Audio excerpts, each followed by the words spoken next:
The alarm was still echoing when Cross pressed her back against the doorframe, gun drawn, and Evans flicked off every visible light in the safe house with one command. Total blackout. Only the blue hue of monitors and the pulsing red of the perimeter alert lit the room. Perimeter breach. North wall, the system repeated, its voice eerily calm.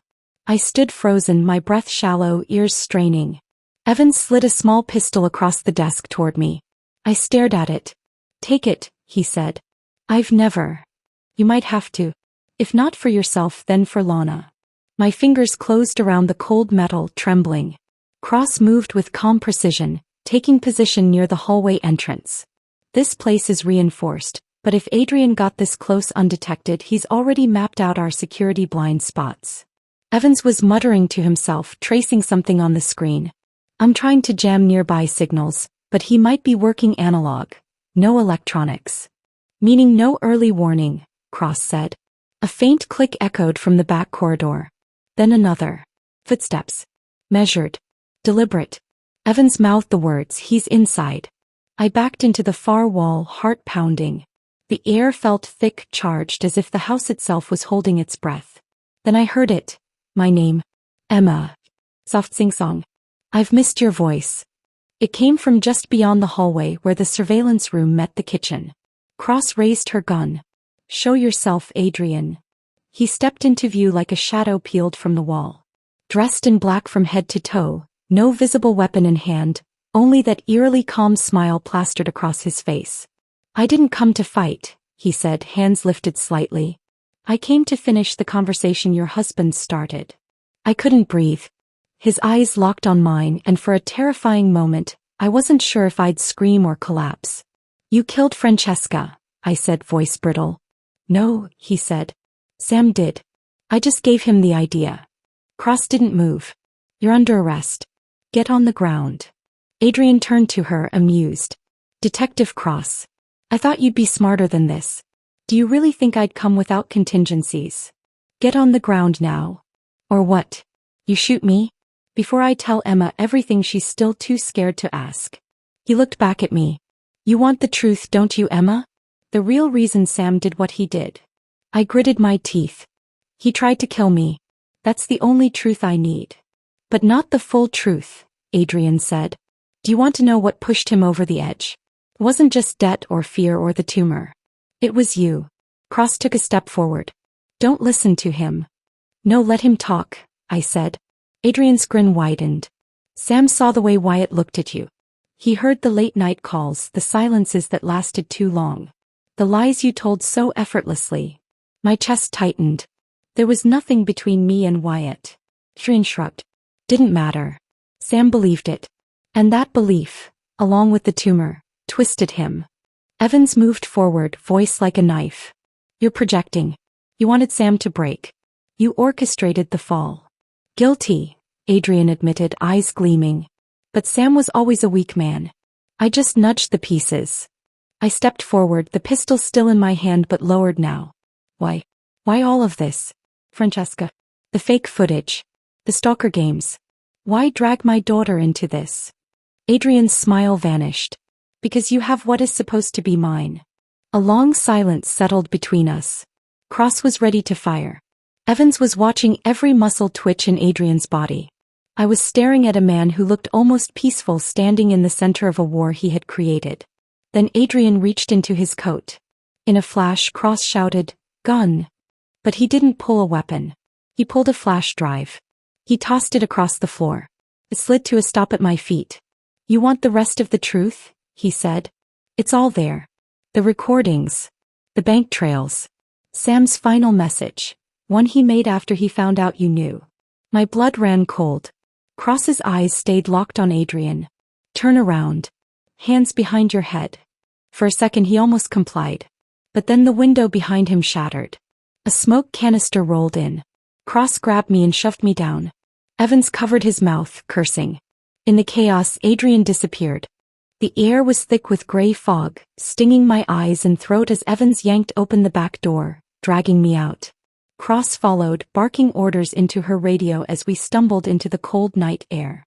The sky was moonless, the yard drenched in shadows. Every instinct told me to keep running to get as far away from that house as possible, but the weight of the flash drive in my hand was heavier than it should have been. Adrian had vanished into the smoke like a ghost. Evans slammed the door shut behind us. It was a diversion. He had a second exit plan.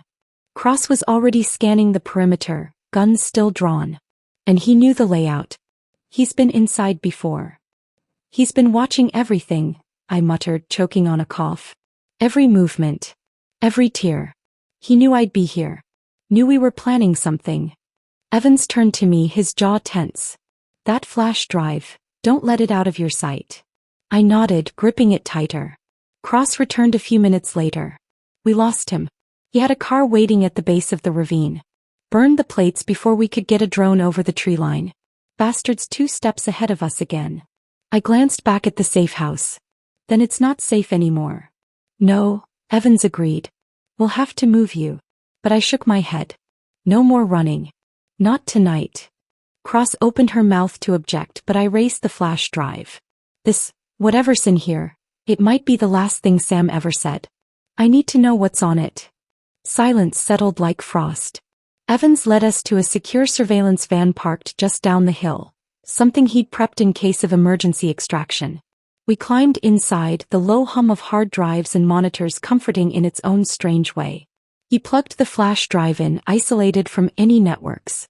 A single folder appeared for her. Evans glanced at me. You sure? I nodded. Play it. The first file was video. Sam's face appeared on the screen. He looked nothing like the man I remembered, the confident smile, the warm eyes. This version of Sam was gaunt, haunted. Hollow in the way only someone who'd been watching their soul rot from the inside could be. Emma, he said, voice low. If you're seeing this, it means I've done something unforgivable. I swallowed, throat thick. You have every right to hate me. I deserve it. I'm not going to make excuses, but I need you to know what really happened, why I let it get this far. He looked down, then back up. It started with the tumor. They told me I had less than a year. I didn't know how to tell you. And then Adrian, he came with a solution. A way to make sure you and Lana were set for life. I clenched my fist. Cross exhaled softly beside me. He made it seem clean. Difference. Transfer of assets. A way out that didn't leave you in debt. I thought if I just disappeared quietly, no one would get hurt. Sam's voice cracked. But Francesca, she wasn't supposed to drink it. I didn't know she would come. I swear, Emma, I didn't mean for her to die. My vision blurred. Even after everything, even after nearly losing my life, I hadn't expected to cry for him again. I failed you. I let him twist me. And I was too much of a coward to stop him when I still had the chance. The screen froze on his face. Evans didn't say anything. Cross rested a hand lightly on my shoulder. There are more files here. Bank transfers. Surveillance footage. Looks like Adrian's been operating through shell companies, funneling money from your accounts, Sam's life insurance policy, even some off-the-books deals tied to your properties. I wiped my eyes. So this is the final play. He gave me this not out of guilt, but to show me how far he'd already gone. Evans leaned closer to the screen. Not just guilt. He wanted you to know the chessboard because he thinks he's already won. No, I said, voice steady now. He thinks I'm broken. That I'll fall apart under the weight of Sam's betrayal and his own threats. Cross stood. Then let's prove him wrong. I stared at the screen, Sam's still face frozen in regret, and felt something inside me shift. This wasn't just about survival anymore. It was about reclaiming the story. About making sure Lana grew up knowing that her mother fought, not just for her life but for the truth. We bait him, I said. We feed him false information, something big. Something he'll bite. Evans nodded. I can create a dummy bank transfer. Make it look like you're liquidating a secret offshore account. Something worth killing over.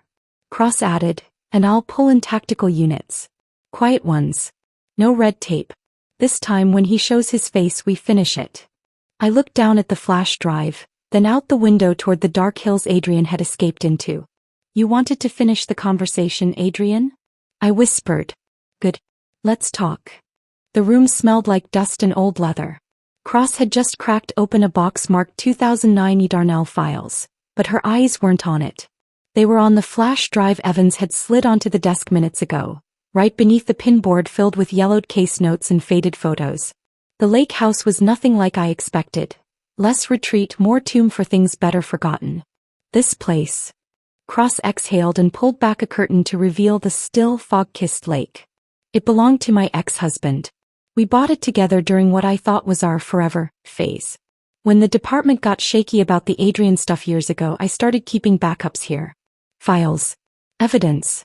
Things they told me to drop. I nodded, folding my arms against a sudden chill. You never stopped working the case. Neither did Adrian, she replied, her voice tight. And now it's finally coming full circle. Evans was already at the workstation, feeding the drive into his laptop. His eyes flickered under the glow of multiple screens, each one mapping Adrian's digital footprints. The fake feed from my house was holding up perfectly. To Adrian, I was still home making tea at 7 p.m., flipping through the same magazine I'd left on the table 3 days ago. In truth, I was here in a house filled with half-burned memories and cold strategy, planning to trap the man who had tried to end me. I leaned over the table and stared at the paused footage of Adrian's surveillance. The light in the room, the camera angle, it all mirrored my living room down to the crooked picture frame on the wall. This is good, Cross murmured. It's got the right layer of normal. Evans nodded, tapping a few keys. He's checked the feed 3 times today. I've set up motion triggers. The moment he tries to enter the real feed or physically approach the property, I'll know. Do you think he'll come? I asked, barely above a whisper. Cross met my eyes. I'd bet my badge on it. Still, none of this erased the ache in my chest. Dead. Gone. He had done so much, nearly killed me, destroyed our family, betrayed every ounce of trust. But part of me still grieved the man he used to be.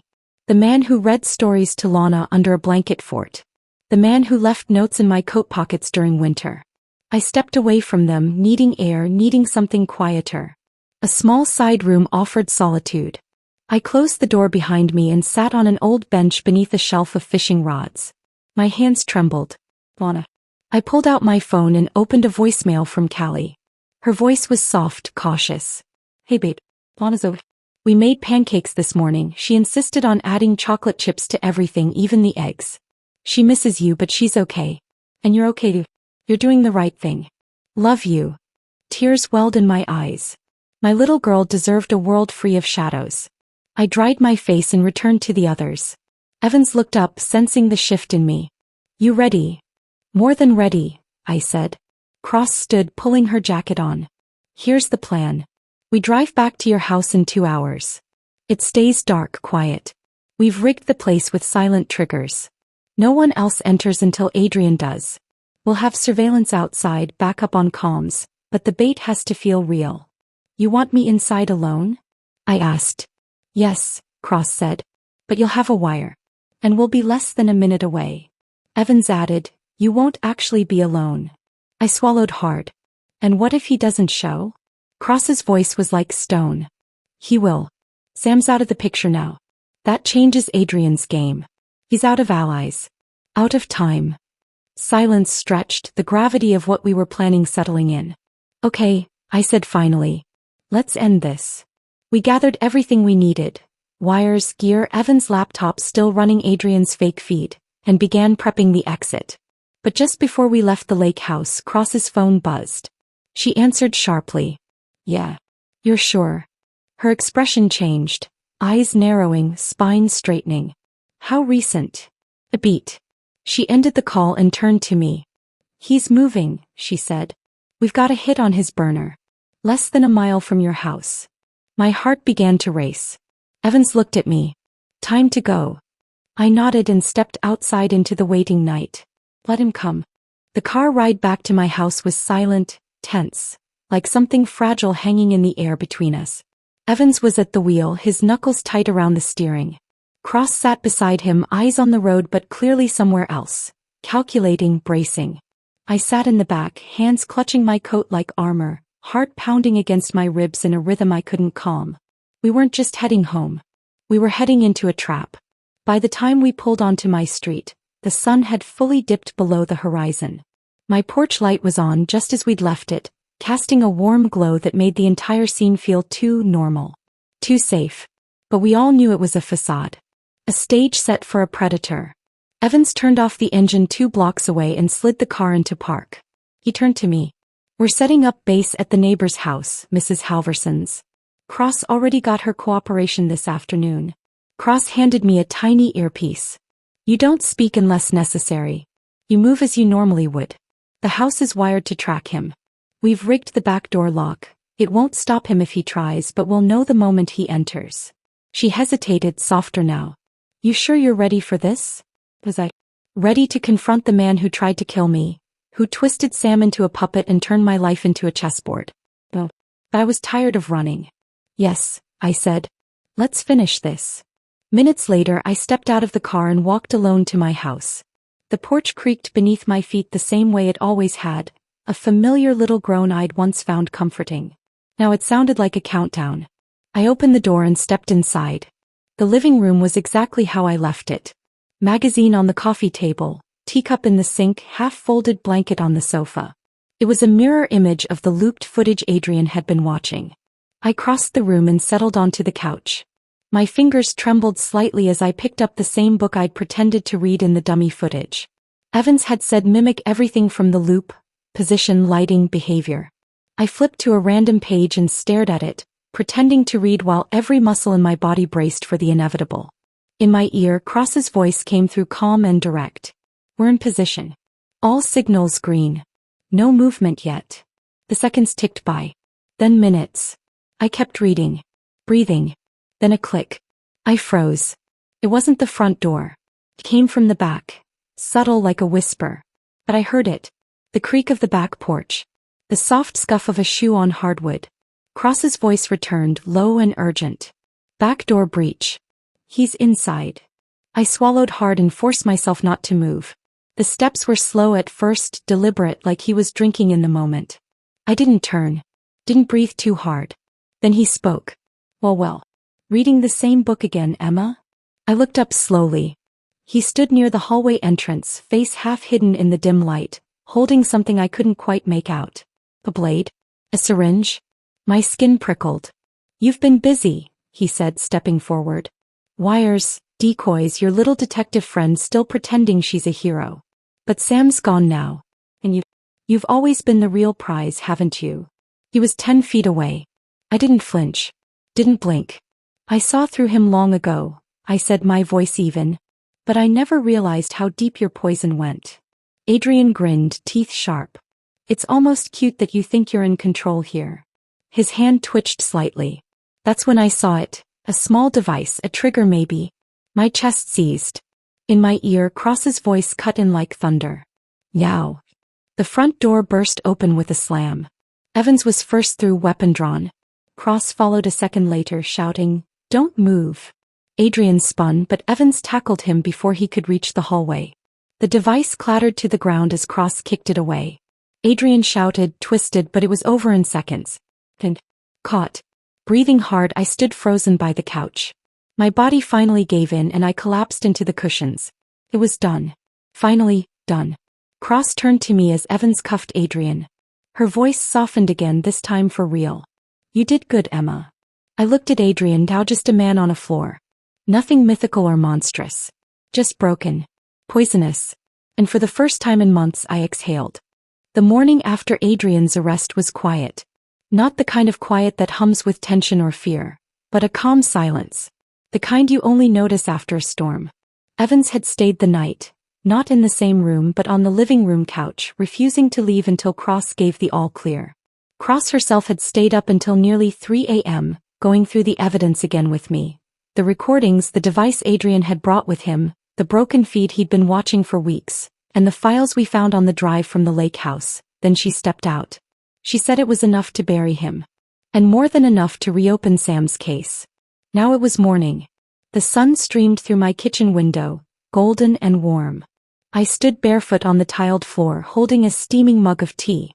My hand still trembled slightly when I lifted it, a quiet reminder that trauma doesn't disappear overnight. But for the first time in what felt like forever, I wasn't afraid to stand by my window. Evans walked in a moment later, his shirt wrinkled, hair mussed, carrying his laptop under one arm. Morning, he said gently. Morning, I replied, my voice still raspy from lack of sleep. You didn't have to stay. I know, he said, setting the laptop down. But I wanted to. Just until Lana gets back. I'm glad Callie had taken her upstate to visit her aunt.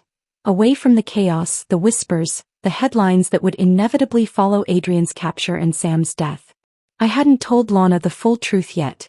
Only that her father was sick, and that I would explain everything once we were home together without shadows clouding her heart. Cross called, Evans said softly, interrupting my thoughts. They're transferring Adrian to county holding. No bail. Good, I whispered. Silence settled between us.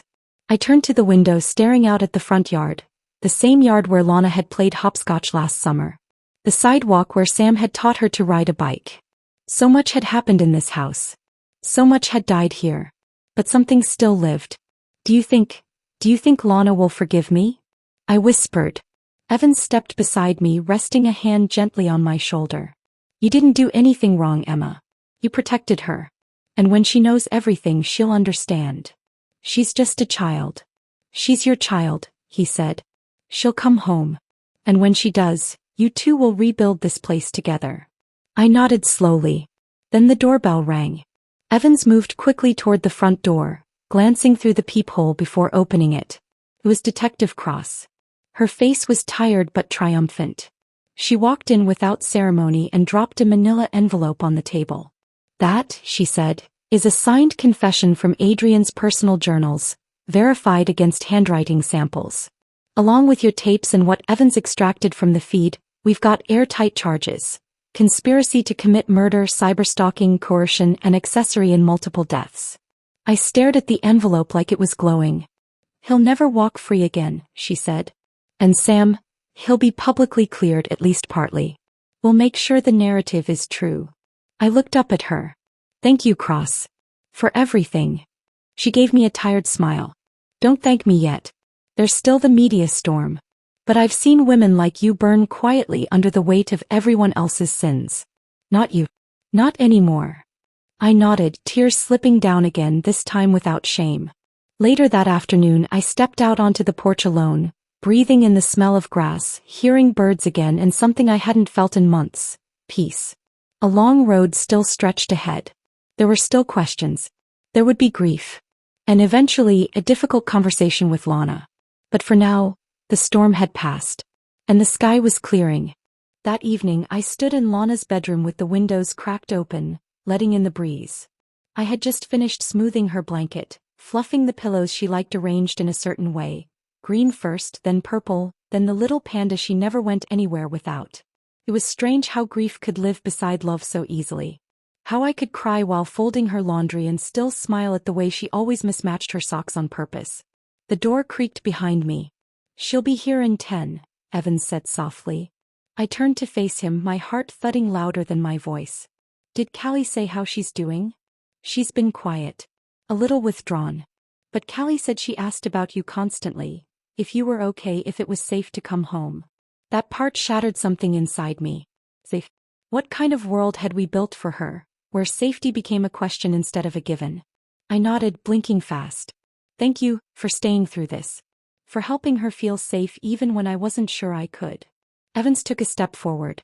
Emma, you've done more than survive this. You fought back. You protected your daughter, even when everything was stacked against you. I wanted to believe that. I really did. But there were still nights I heard Francesca's body hit the floor. Still moments I woke up reaching for Sam's warmth before remembering he was gone. Still 100 unanswered questions that might never find their way into light. I glanced around the room one last time, every detail arranged like a welcome home gift.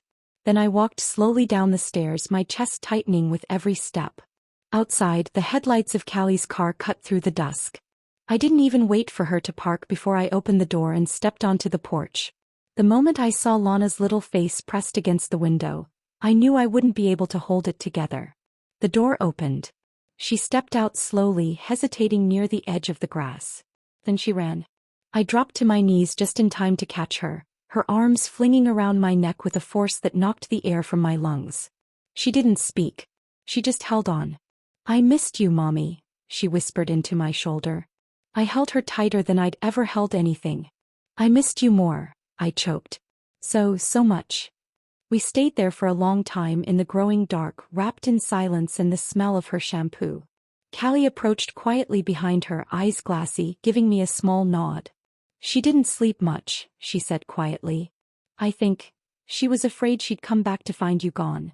I'm not going anywhere, I said. And I meant it. No matter what pieces of my life still lay shattered across the past, I was done running. I carried Lana inside, one arm under her legs as she clung to my neck like a baby koala. Evans had already turned on the hallway lamp. It cast a warm glow across the house, one that made everything feel a little less haunted. Evans, Lana said, lifting her head sleepily. Did you catch the bad man? Evans crouched near us, his eyes kind and level. We did, sweetheart. He's gone now. And he's never coming back. She nodded, pressing her cheek back to my shoulder. Later, after she had eaten a few bites of pasta and curled into her freshly made bed, I sat beside her and smoothed her hair back with quiet fingers. I have to tell you something, I whispered. About your dad. Her eyes fluttered open. Is he still sick? My voice cracked. He was. But he's gone now, baby. She looked at me for a long time. Is that why you were crying last time? Yes, I said, tears coming faster than I could stop them. But not just because of that. A lot of things happened. Some of them scary. But you're safe now. And I promise I'll never hide the truth from you again. She reached for my hand. Even if it's sad? Even then. Her eyes drifted closed again, her little fingers wrapped tight around mine. As I sat there in the dark, watching her sleep for the first time in weeks, I felt something quiet and strong rise in my chest. Not closure, not yet.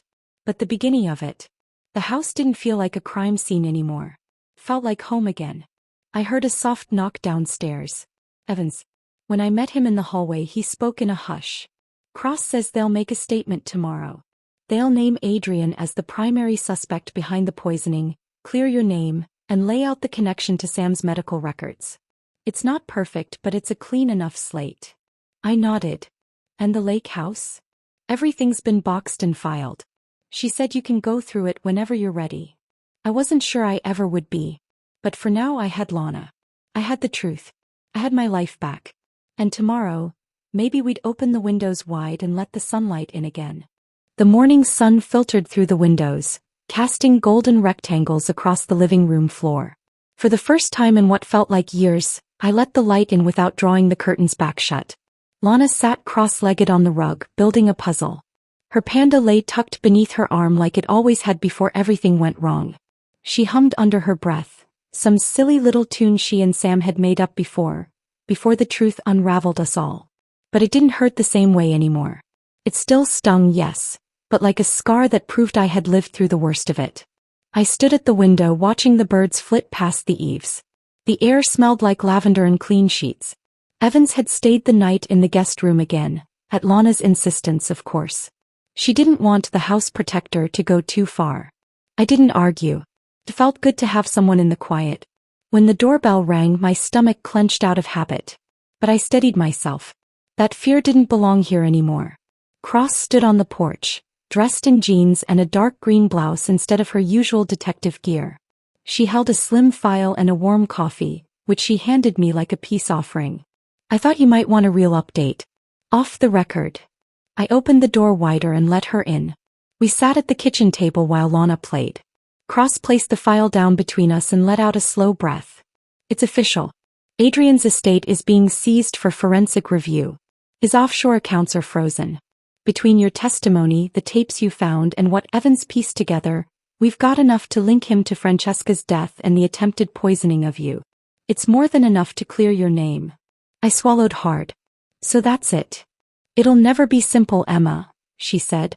The media might still twist it and there'll always be questions. But as far as the law is concerned, you're free. Free. It didn't feel like fireworks or confetti. It felt like a breath I'd been holding for far too long. What about Sam? I asked. Cross's expression softened. We won't be charging the dead.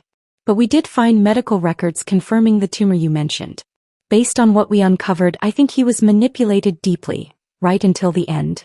I nodded, not because it made anything better but because it made more sense now. His shifts in mood. His paranoia. His quiet guilt. I buried some ashes yesterday, I said quietly. Not his. Just things of his. Letters a tie Lana gave him, our wedding photo. I needed it. Cross reached across the table and touched my hand. Grieving someone who hurt you is its own kind of war. You survived it. We were quiet a while, the sounds of the house folding around us like a warm blanket. Are you going to stay here? She finally asked. I think so, I replied. This is Lana's home. And maybe it can be mine again. Later, after Cross had gone and Lana napped upstairs, I stepped into the backyard, drawn by the rustling trees and the scent of summer earth. The grass was damp beneath my feet, grounding. I needed to feel something real. Something soft. Evans was already out there, crouched near the garden beds. He looked up as I approached, dusting his hands off on his jeans. I turned the soil, he said. Figured it might be time to start something new. Even if it's just tomatoes.